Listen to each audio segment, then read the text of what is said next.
Pada kesempatan kali ini saya akan mempraktekkan pewarnaan dan pembuatan sediaan darah apus atau apus darah tepi. Nah, dibagi atas 3 tahap, yaitu proses pra-analitik, analitik, dan juga pasca analitik. Nah, di sini saya telah melakukan sanitasi tangan dan menggunakan handscoon.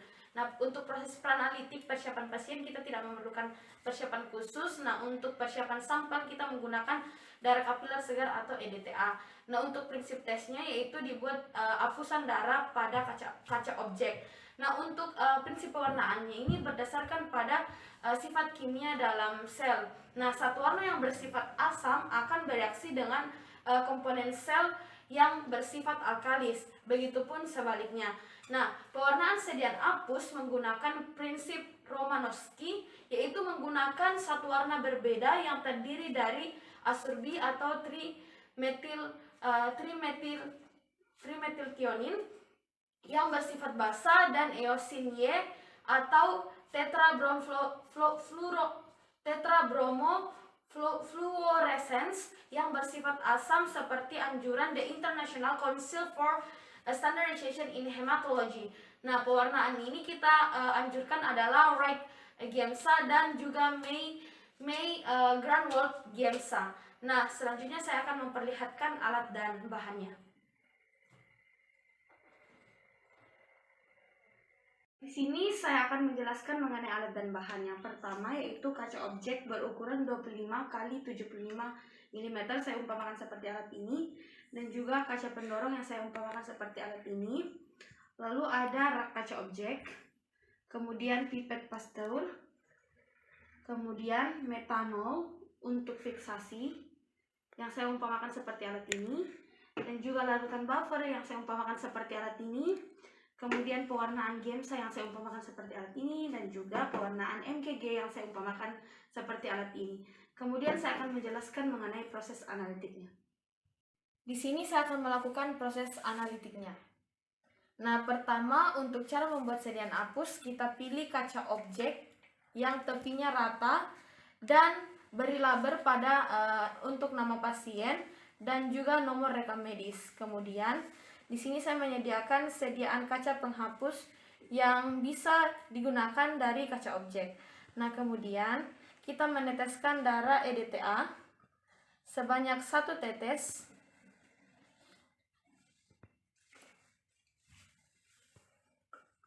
yang diletakkan pada sudut 30 sampai dengan 45 derajat terhadap kaca objek. Kemudian kaca penghapus ditarik ke belakang. Nah, sehingga tetes darah menyebar pada sudut tersebut. Kemudian dengan gerakan mantap kaca penghapus didorong sehingga terbentuk apusan darah sepanjang 3 sampai dengan 4 cm pada kaca objek ini. Kemudian apusan darah dibiarkan mengering di udara, kemudian kita letakkan di atas rak kaca objek. Saya umpamakan seperti ini.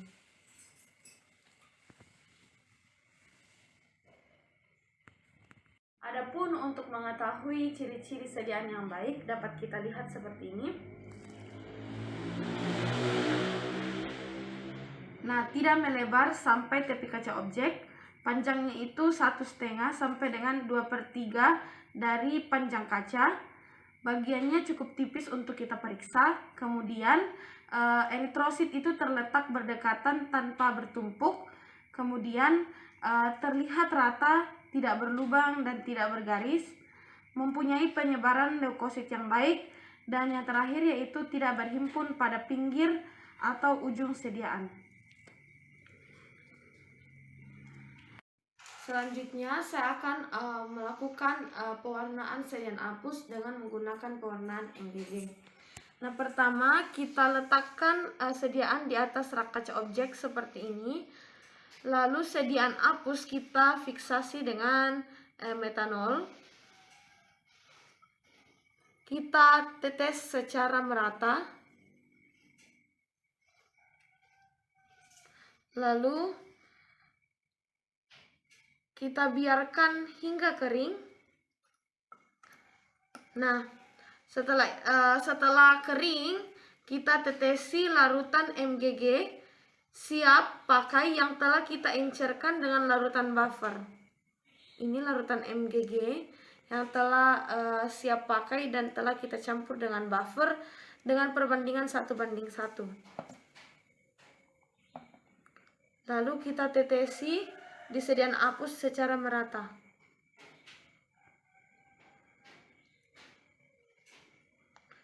Kemudian kita biarkan sediaan apus sampai 10 menit. Setelah itu kita buang sisa larutan mgg.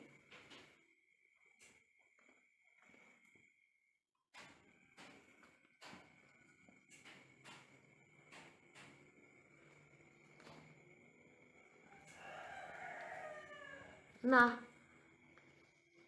kita lanjutkan dengan pewarnaan Giemsa siap pakai seperti ini yang telah diencerkan dengan buffer dengan perbandingan 1 Giemsa banding 9 buffer.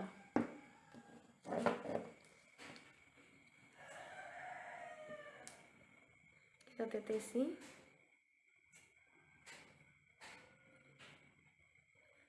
Kita diamkan di atas sediaan apus selama 15 menit. Nah, setelah diwarnai, bilas pada air mengalir.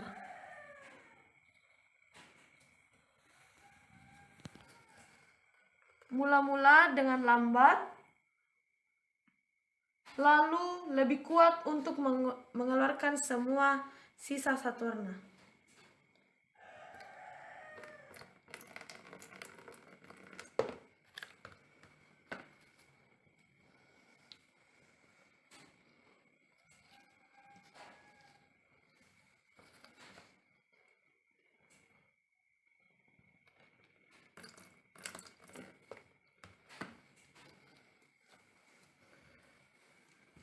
Setelah kita bilas, kita letakkan sediaan apus dalam rak dengan posisi tegak.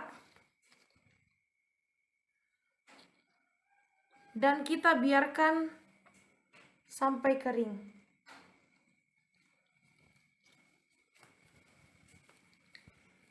Nah, setelah itu kita bisa melakukan pembacaan pada mikroskop. Selanjutnya kita akan masuk ke dalam pasca analitik. Nah, di sini saya sudah mempunyai gambar. Untuk evaluasi eritrosit yang perlu kita perhatikan adalah mengevaluasi morfologi dari eritrosit itu sendiri. Nah, untuk ukuran dari eritrosit itu normalnya sekitar 6-8 mikrometer atau kurang lebih sama dengan inti limfosit kecil.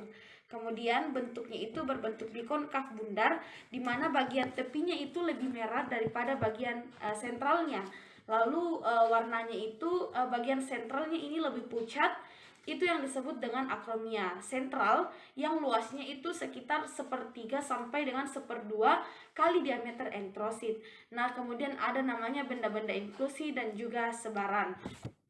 Nah, kemudian saya akan melakukan evaluasi mengenai leukosit. Nah, leukosit adalah sel berinti dalam darah tepi yang paling banyak ditemukan adalah sel polimorfonuklear neutrofil atau yang kita bisa sebut sebagai PMN. Nah, jenis leukosit yang normal yang ditemukan dalam darah tepi adalah yang pertama itu eosinofil sekitar 1% sampai dengan 3%. Nah, untuk basofilnya sendiri itu sekitar 0 sampai dengan 1%. Kemudian ada neutrofil batang sekitar 2% sampai dengan 6%. Kemudian neutrofil segmen atau sel PMN itu sekitar 50% sampai dengan 70%. Nah, ada limfosit sekitar 20% sampai dengan 40% dan juga monosit sekitar 2% sampai dengan 8%. Nah, dalam keadaan normal ini diperkirakan terdapat 1 leukosit per 500 eritrosit. Nah, di sini saya akan melakukan evaluasi mengenai trombosit yang kecil-kecil ini atau yang kita sebut dengan platelet. Nah, ukuran dari trombosit itu sekitar 1 sampai 3 mikrometer, tidak berinti dan mempunyai granula berbentuk reguler. Nah, perkiraan dari jumlah trombosit itu dalam keadaan normal terdapat 1 trombosit per 15 sampai dengan 20 eritrosit atau 5 sampai 15 per lapangan pandang imersi. Selanjutnya di sini saya akan menjelaskan mengenai gambar yang kedua. Nah, di sini kita bisa lihat gambar yang pertama ini merupakan leukosit yang merupakan neutrofil. Nah, neutrofil itu memiliki nukleus yang memiliki 3 sampai dengan 5 lobus. Nah, di mana granula-granulanya ini bisa kita lihat dia berwarna merah muda atau bisa samar.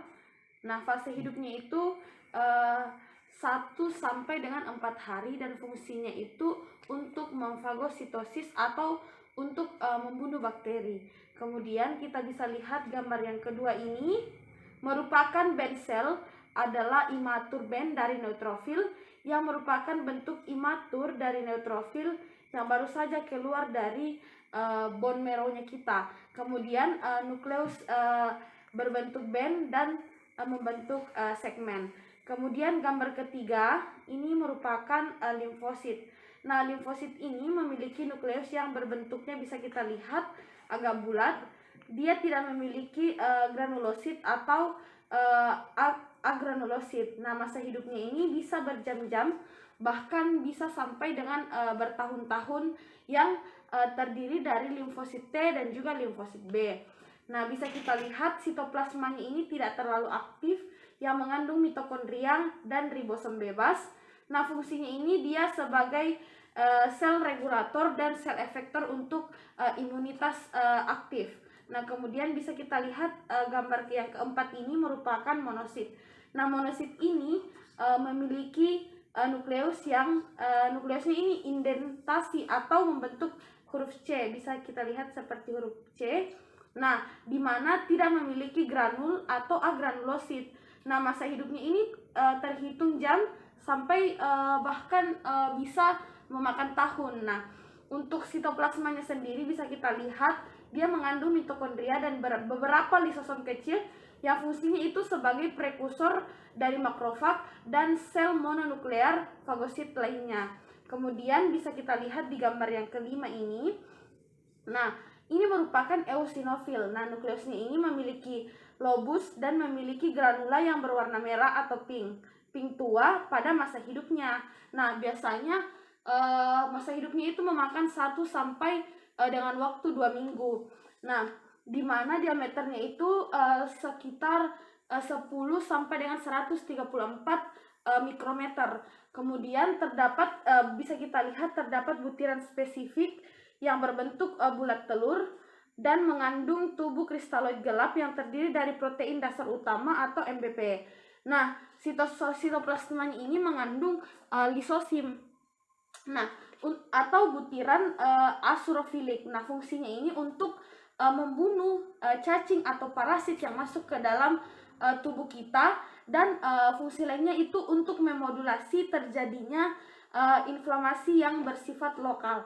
Kemudian ini bisa kita lihat gambar yang keenam ini merupakan basofil. Nah, bisa kita lihat nukleusnya ini di lobus atau berbentuk S, bisa kita lihat. Nah, biasanya tertutup oleh butiran yang ada di atasnya. Nah, granulanya ini bisa kita lihat dia agak berwarna biru. Nah, atau berwarna biru dan juga bisa berwarna ungu. Nah, dengan ukuran dan bentuk yang bervariasi, kadang memiliki mialin. Nah, masa hidupnya ini cuma memakan waktu sekitar beberapa bulan. Nah, kemudian diameternya sendiri bisa kita lihat itu sekitar 8 sampai dengan 10 mikrometer. Kemudian ini untuk fungsinya untuk memodulasi inflamasi dan berfungsi untuk melepaskan histamin selama terjadinya proses alergi. Mungkin itu saja penjelasan saya pada hari ini. Wassalamualaikum warahmatullahi wabarakatuh.